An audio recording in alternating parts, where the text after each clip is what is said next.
Right, a huge welcome to John Witterick with In Debt. Are you absolutely sure?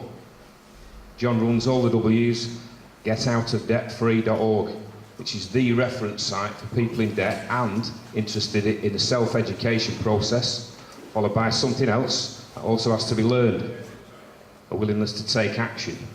And everybody, especially the young, should click on this site. But what of debt? Surely people have to live within their means and pay back all they borrowed. But what happens if they didn't borrow anything and just believe they did? The interest then, it's been around for ages. It's how lots of businesses operate, especially financial institutions. Surely that's okay. We could ask somebody suddenly made redundant or a family faced with rising utility bills and food prices. Some people have killed themselves over debt accumulated with compound interest. John will uncover the origins of borrowed money and accompanying interest and offer some solutions to break free of financial debt in a unique way, as many already have. Ladies and gentlemen, please welcome John Witterick.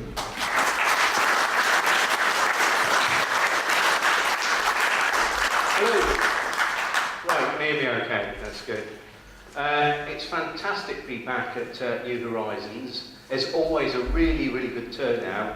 I was saying to Rob earlier, I think this meeting, and there's only one other meeting that I know in the country where we get regular sort of full houses, and that's over at Truth Juice Birmingham. So you've got to congratulate yourselves on a fantastic meeting. And I believe that this is my third year back here at St Anne's. So thank you very much for having me back. I hope you liked the previous talks okay. So, really exciting times that we're living in at the moment. When I think of when I first started doing talks, you know, I turn up at places and we might get, we'd put out loads of seats thinking we get lots of people. We might get 3 or 4 turning up. And now, literally all over the country and at festivals, we're getting loads and loads of people waking up. So I know that when you look at the news, it all looks quite scary. You're thinking, oh my goodness me, they're doing this and they're doing that, and everyone's falling for it. When in reality, people are waking up at a huge, tremendous rate. So very, very, very exciting. And just an idea, does anyone feel that this year things seem to be speeding up, or is it just me? Anyone give us a nod or something? Yeah. They feel like, almost like we're converging on something. Like they're coming up with more ways of impoverishing us and taking away money from, the people that most need it. And yet people are waking up more and more and more.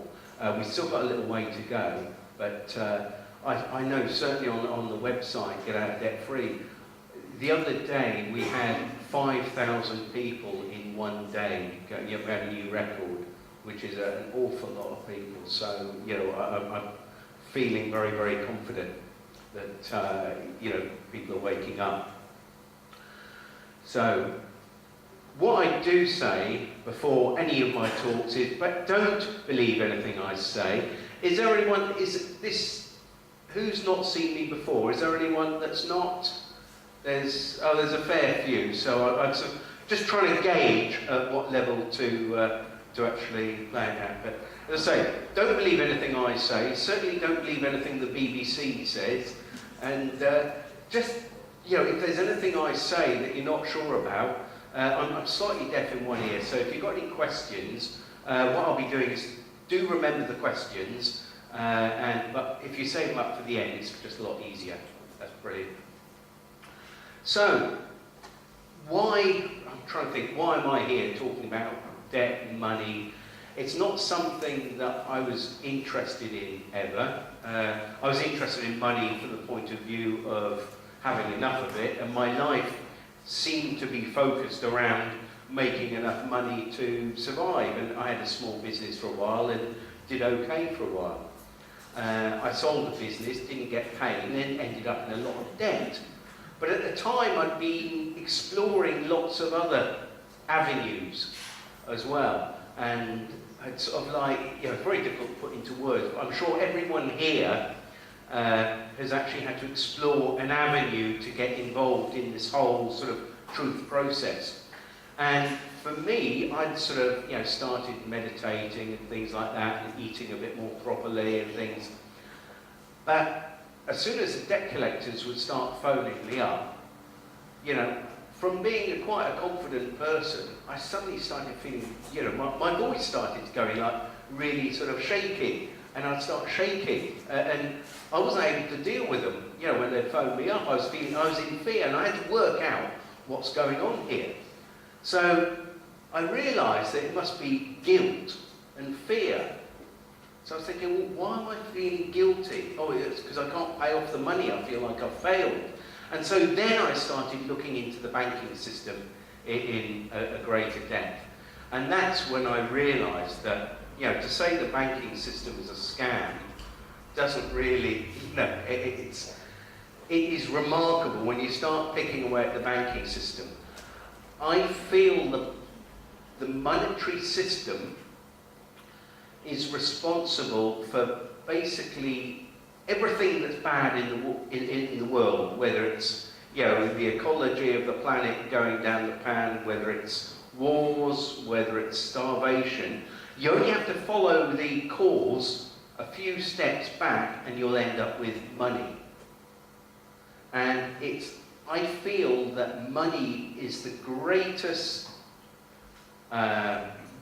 hurdle towards our evolution. I really do. I was at a festival the other day where, it's all sort of love and light and everyone's having a wonderful time and really positive, but of course if you need if you're a bit hungry, you need to buy something, and most people there were a bit broke, and it's always subconsciously think, have I got enough money? So even those of us that have woken up and freed ourselves, it's still like living with restraints of a fiat economy. But anyway, I digress. But the whole thing, and before I sort of start off, I sort of try and explain in as simple way as possible the problem with the current system. Okay? And what I do, and a few of you might have seen me do this before, I have 2, 4, 6, 8, 10 marbles. I do occasionally lose the odd one, but I've got 10 marbles in a bag here. Okay? Now, is there anyone, what I'm going to do, you're going to have to believe me, 2, 4, 6, 8, 10 marbles, yeah? Okay. Now this is like, have we got any magicians here or conjurers or anything? Is there anyone that can get 11 marbles out of this bag right now? 50 quid if you can. In good fiat currency, or perhaps a promissory note. Anyway, nobody, right? However, that is exactly what the banks expect you to do when you take out a so-called loan. Because what they will do, say for argument's sake, they say they loan you the money. Well, I'll be looking into that in a little while. But first of all, they want compound interest on that, don't they?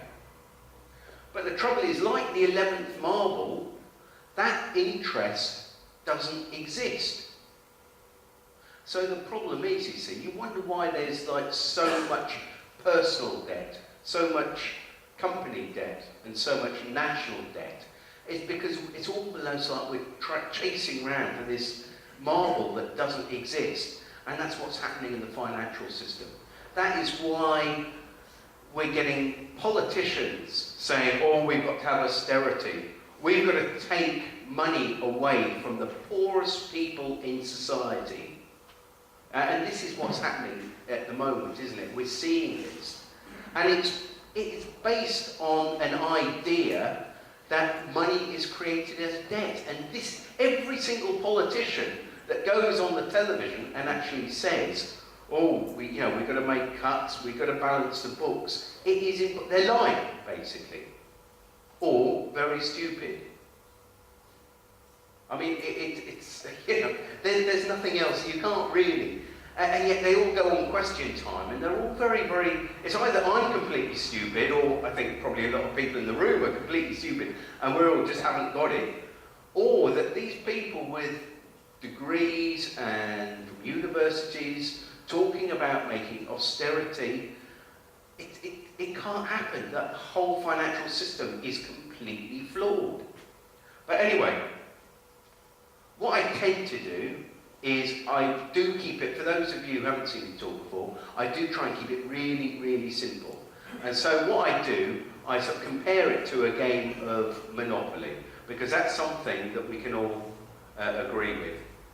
Okay, has everyone here played Monopoly? Yeah, great stuff. Okay, so there's nobody thinking, oh, I don't know how to play. Now, we're all told, aren't we, that Monopoly was created, I think, in the sort of 1920s recession in America, because people wanted to pretend, you know, when they were really broke, they wanted to pretend they had loads of money. That is actually a fallacy, because there's a guy that's written a book called, it's actually called Anti-Monopoly. What it was, originally, Monopoly was created to actually, it was created by an economics professor to show her students that the current system of capitalism basically was unsustainable. So what she did, she actually made this game, that it was slightly more complicated than the current Monopoly game, but she made this game to actually show people, basically show her economics students, that it couldn't be, you know, you couldn't have a system that would last any length of time with the capitalism as we have it, because all the money tends to go to the richest corporations. And you've got to realise that if anyone's ever won the game of Monopoly, do you realise that when you win the game, you actually bankrupt yourself? Because what you've done, you've bankrupted all the other players who are your source of income. And when you bankrupt, it's like a good parasite doesn't kill its host, does it? Might make them a bit poorly, or if it does, it's ready for another one to jump on. Whereas it basically, and this is actually happening, where corporations now, there's an awful lot of people who are losing their homes. We're seeing this regularly. But the fight back has started, and I'm very, very glad to be involved with it. But just a little bit of truth about, the game of Monopoly there. But we've got to realise at the end of the day, it is just a game.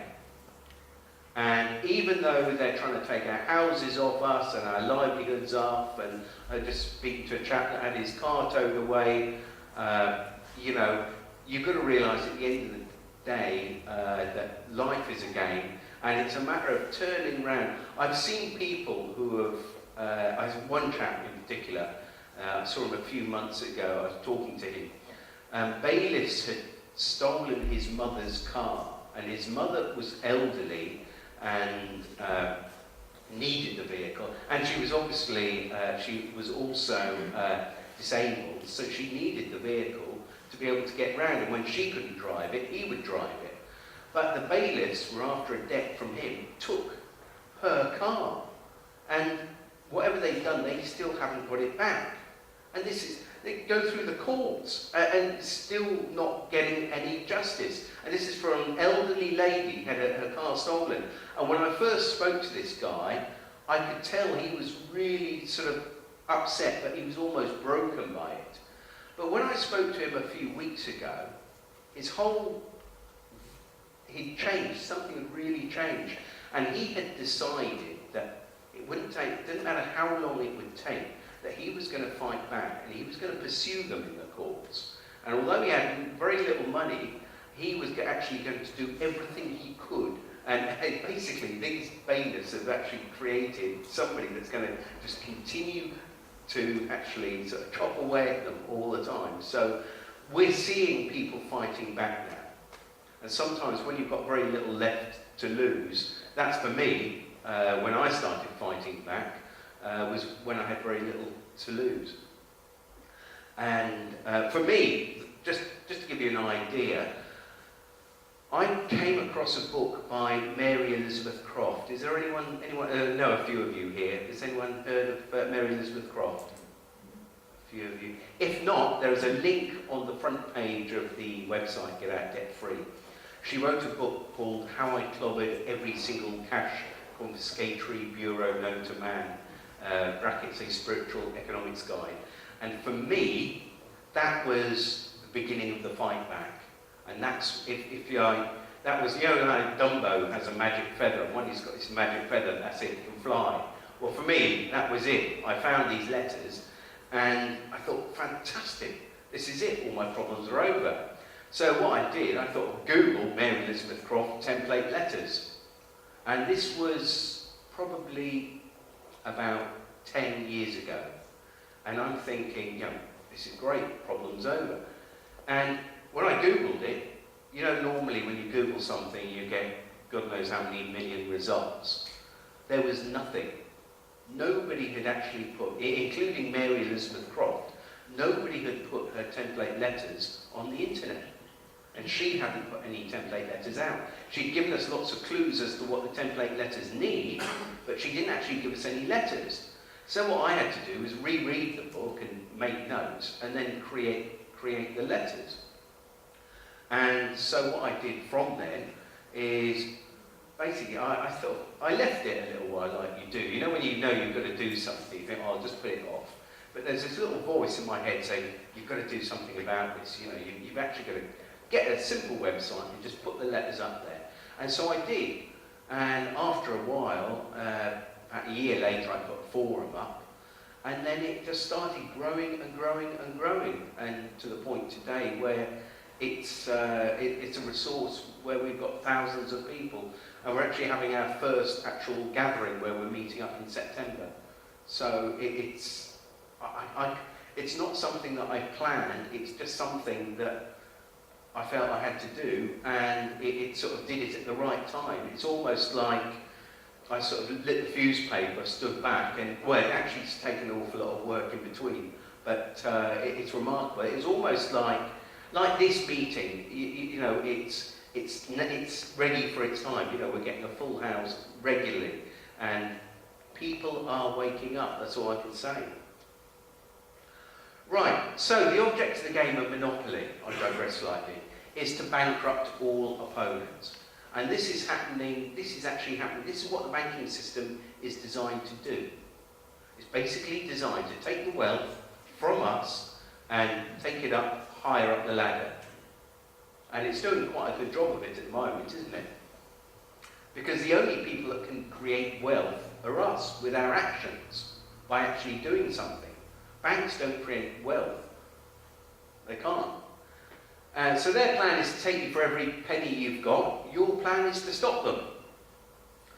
So, and of course, they tend to use fear, don't they? That's their classic way they tend to control us. And of course, the currency they use is just totally worthless paper in Monopoly, isn't it? So, what's the difference between Monopoly money and what you get from the bank? Not a lot, is there? Apart from if you try and go to the pub over the road with Monopoly money, they'll say, what are you doing? But if you take them, you know, this one with the Queen's head on and a number and everything, saying, I promise to pay the bearer, they actually give you something for it, don't they? Which is quite remarkable. There's your Monopoly money. And now, of course, we've actually got electronic Monopoly. Can you believe it? So, just in case, the great thing about the game of Monopoly is that you actually had, you know, bundles of cash at the end, didn't you? That was about the only good thing about it. You can pretend you're loaded. But now they're actually getting kids to actually have, you know, plastic cards and put plastic cards. I mean, what is the fun of that? It's not the same, is it? And I just think it's a way of, I mean, at the moment you've got students, you know, before they even do one day's work, you know, of their career, they've got 20, 30,000, perhaps more of debt around them. Well, that didn't happen in my time. So it's almost like, how can we get the whole of society in debt and used to using credit cards?